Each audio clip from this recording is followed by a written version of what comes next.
Welcome everyone. My name is Rabiul Hassan. In this presentation, I will demonstrate how to enable inbound internet access for AVS 2.0 workload of VMs via destination NAT or DNAT. There are a couple of ways we can enable inbound internet access or connectivity for workload VMs. We can use Azure Application Gateway, which is a layer 7 load balancer. We can also use a destination NAT or DNAT with Azure Virtual WAN or Azure Firewall. In this presentation, I will focus on destination NAT with Azure Virtual WAN or Azure Firewall. This is the topology that I have for this demo. So I have AVS Private Cloud on my right and Azure Virtual WAN on my left. Within AVS Private Cloud, I have deployed a web server, more specifically a Windows web server on a segment that connects to NSX T1 with an IP address of 172.16.1.201. This is my web server, and it has a default gateway of 172.16.1.1. On my right, so I have Azure Virtual WAN. Within that one, I have deployed Azure Virtual WAN Hub on 192.168.1.0/24 subnet. I have also deployed a Azure Firewall with a public IP address of 13.64.136.190. There's a peering relationship between Azure Virtual WAN and AVS Private Cloud via Express route. This provides connectivity between Virtual WAN Hub and AVS Private Cloud. In this presentation, I will create a DNAT role on Azure Firewall to translate destination IP of 13.64.136.190 to 172.16.1.201. With this, anyone from the internet will be able to access my web server running on AVS Private Cloud from the internet. This is the topology that I have. Let me show you on the demo.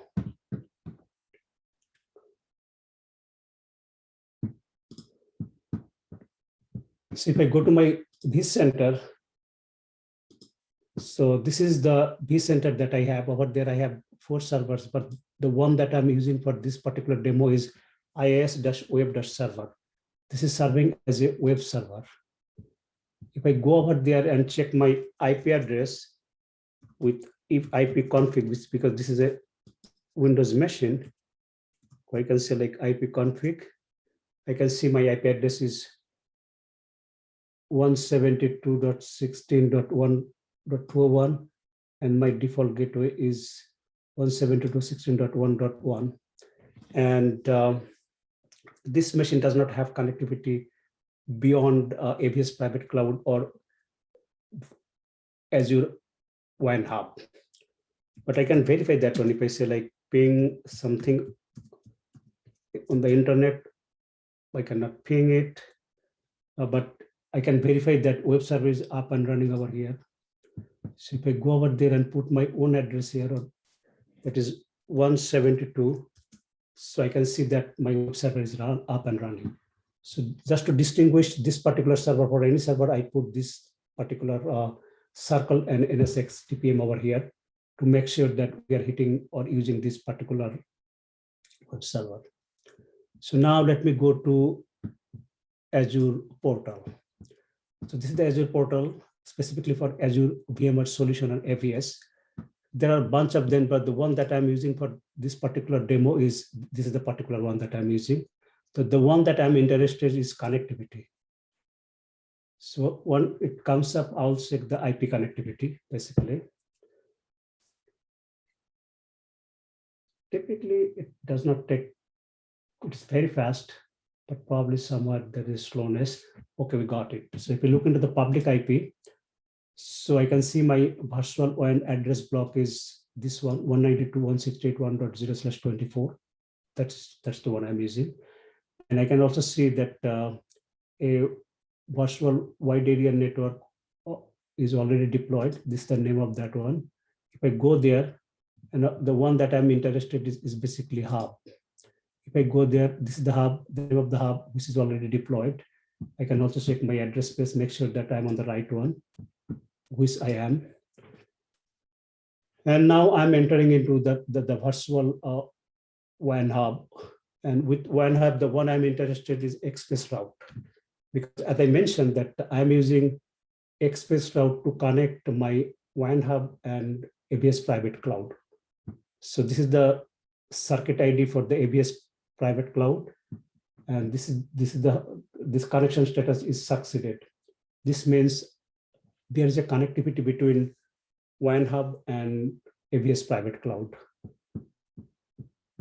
Now I want to check into the secure virtual WAN settings. So over there, I can see I have a firewall, which is this one. And then I have a Azure firewall policy as well. So what I want to do, I want to check this particular firewall. If I click over here, so I can see that my public IP address, this is the public IP address that I'm using. So 13.64.136.190. And this is the private IP. So it is using from that particular block that I have defined for the V1 hub. And I can see that I have a firewall policy. This is the firewall policy that I have to create. And I will create a DNet policy over there because that is where we can create a DNet rule. So before that, I want to make sure that, because if I go there, there is no DNet config I can show you.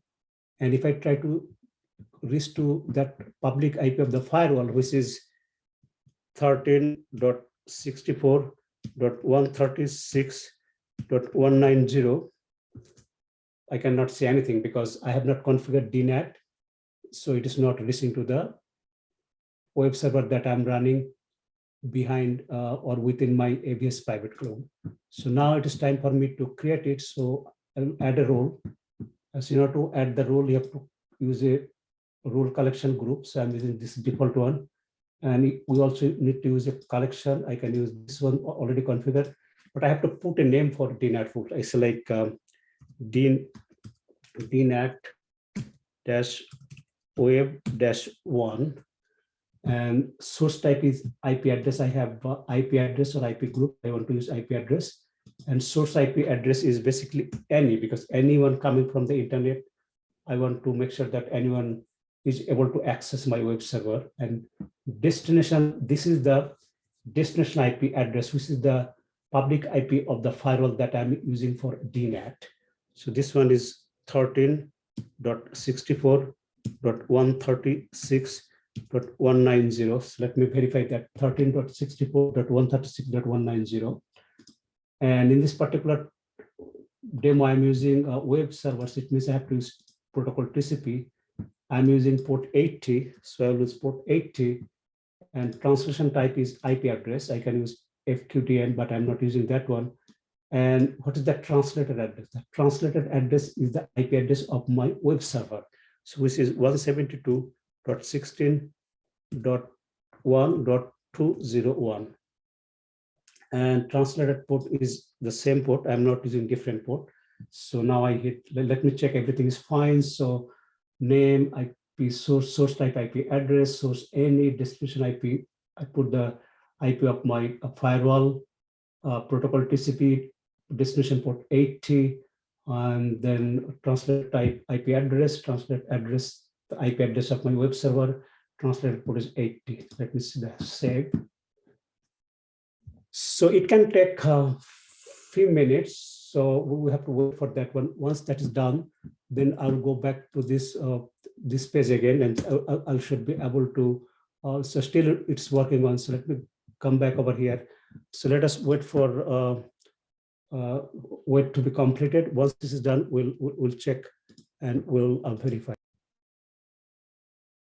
Okay, it looks like it's done now. So I can verify my rules. So I can see that source is NE, port is 80, protocol TCP, destination is the IP address of my firewall, which is the public IP, I should say, and translated address is the IP address of my web server, and translated port is 80, action is DNet. So with that, if I go back to my browser, now I hit the refresh it, but anyway, it can take few, or again, it can take a little bit time. So just we have to wait a little bit further. And once it is done, we should be able to access, this space. But okay, I think it's coming. So let me refresh it. Okay, so you can see that one. I can access web server running on AWS private cloud from internet. So now if I go back to my PowerPoint slide one more time, so what is happening here is basically, this is the user, he's trying to access 13.64.136.190. It is going to the firewall. Firewall translated a destination IP of 13.64.136.92, the IP address of the web server, which is 172.16.1.1, and he is able to access this web server. So this means anyone from the internet now have access to the web server running on AWS private cloud. This concludes my presentation. Thanks for watching.